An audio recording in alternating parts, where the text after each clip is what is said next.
A adoção é um procedimento legal, no qual uma criança ou um adolescente se torna filho de uma pessoa ou de um casal com os mesmos direitos que um filho biológico tem. Em alguns casos, as crianças que foram parar nos orfanatos passaram por situações difíceis envolvendo os pais biológicos, o que acaba as deixando traumatizadas. O caso que vamos contar para vocês é mais ou menos assim, porém teve um final feliz. Ainda bem. Eu sou Ivan Lima e você é sempre muito bem-vindo na Fatos Desconhecidos. Bernie, Diane e Iroh eram um casal feliz, que já tinha tido 5 filhos. Mesmo assim, eles ainda tinham o sonho de aumentar um pouco mais a família. Conforme o tempo ia passando, essa vontade aumentava cada vez mais. Quando os 5 filhos do casal já estavam criados e tinham saído de casa, Bernie e Diana decidiram adotar uma criança, pois ainda tinham muito amor de pai e mãe para oferecer. Eles pesquisaram, até que iniciaram conversa com uma agência de adoção local.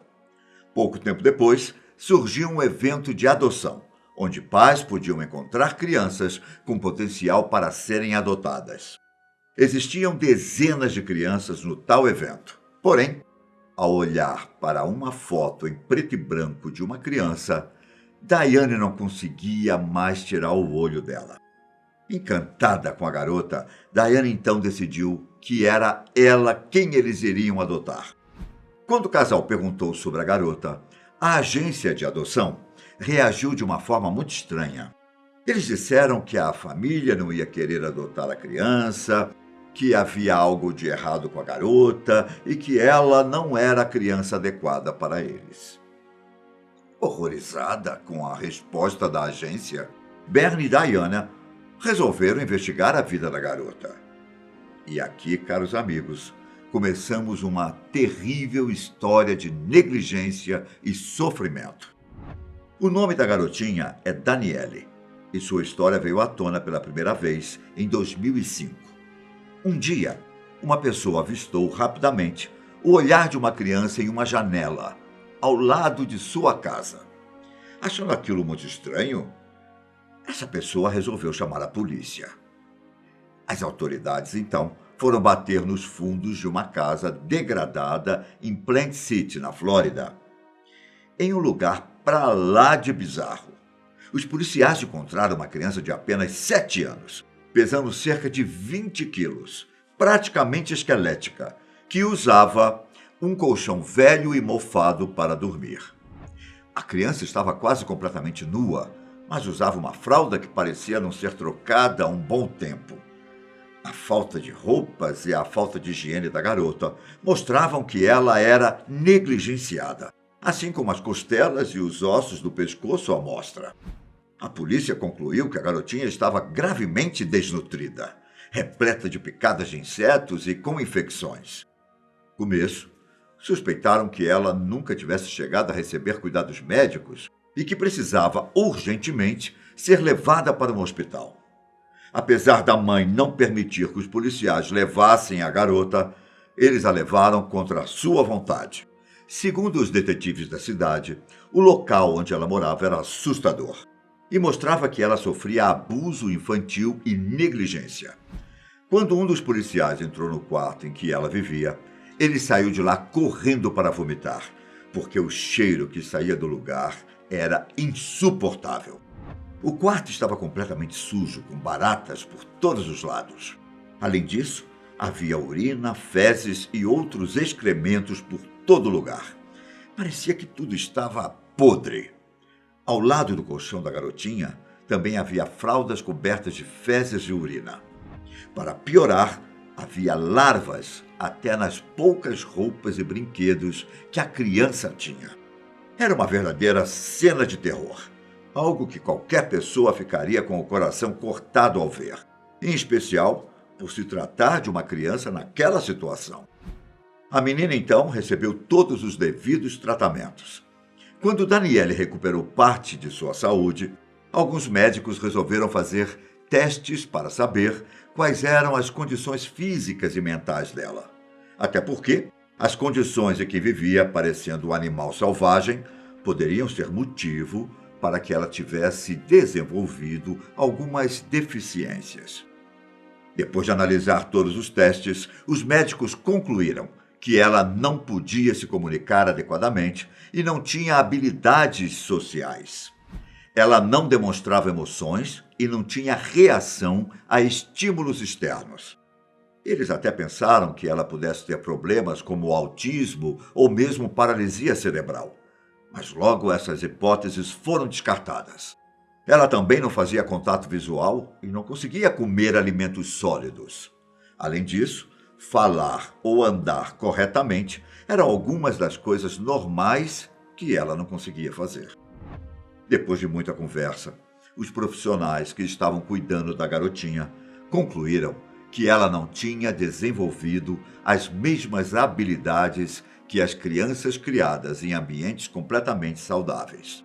A falta de contato com outras crianças, de educação e interações substanciais com outras pessoas prejudicaram o desenvolvimento da cognição de Daniele. Os poucos anos de vida de Daniele tinham sido um verdadeiro sofrimento, tanto que nenhum dos vizinhos sabia da sua existência.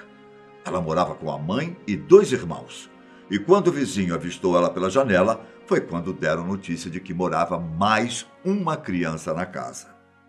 Com todo esse terrível cenário, os médicos sabiam que Daniele não conseguiria viver em sociedade, ao menos naquele momento. Sua incapacidade de se comunicar e se expressar a tornava vulnerável. A justiça local, então, resolveu colocá-la em uma instituição especial, onde os especialistas poderiam cuidar dela. E o começo não foi fácil. Ela precisava de ajuda para se limpar e vestir roupas. Além disso, o primeiro contato que ela teve com os estudos foi com 7 anos de idade. A mãe biológica de Daniele era Michelle Crockett, que até chegou a tentar explicar por que sua filha estava naquele estado. Ela disse que tinha muitas dificuldades em ser mãe solteira e que sua situação financeira também não era das melhores. Depois que seu marido morreu, em 1997, Michelle ficou com 2 filhos para criar sozinha. Tempos depois, ela teve um relacionamento com um homem e acabou engravidando. Depois de perder a casa e pertences, Michelle decidiu se mudar para Plant City com seus 3 filhos. Depois da descoberta da filha, Michelle foi presa por abuso e negligência infantil. A justiça decidiu que ela iria perder os direitos da criança permanentemente. Os tribunais inicialmente a sentenciaram ao serviço comunitário, 2 anos em prisão domiciliar e liberdade condicional, que terminou em 2012. Na primeira avaliação de Daniele, em 2005, os médicos descobriram que ela tinha um QI abaixo de 50. Depois de 3 anos de tratamento, ela finalmente apresentou o primeiro progresso. Embora ela ainda não conseguisse falar perfeitamente, ela tinha melhorado sua capacidade de se comunicar. Ela conseguia dizer quando estava com fome e quando queria ir ao banheiro, e tinha parado de roubar a comida do prato das pessoas. Socialmente, ela já conseguia fazer contato visual direto. Agora, vivendo em um ambiente saudável, era possível desenvolver as habilidades cognitivas da garotinha. Depois de todos esses progressos, os médicos e profissionais que cuidavam de Daniele decidiram que ela estava apta para a adoção. Uma família e um lar amoroso seriam fundamentais para que tivesse uma vida normal.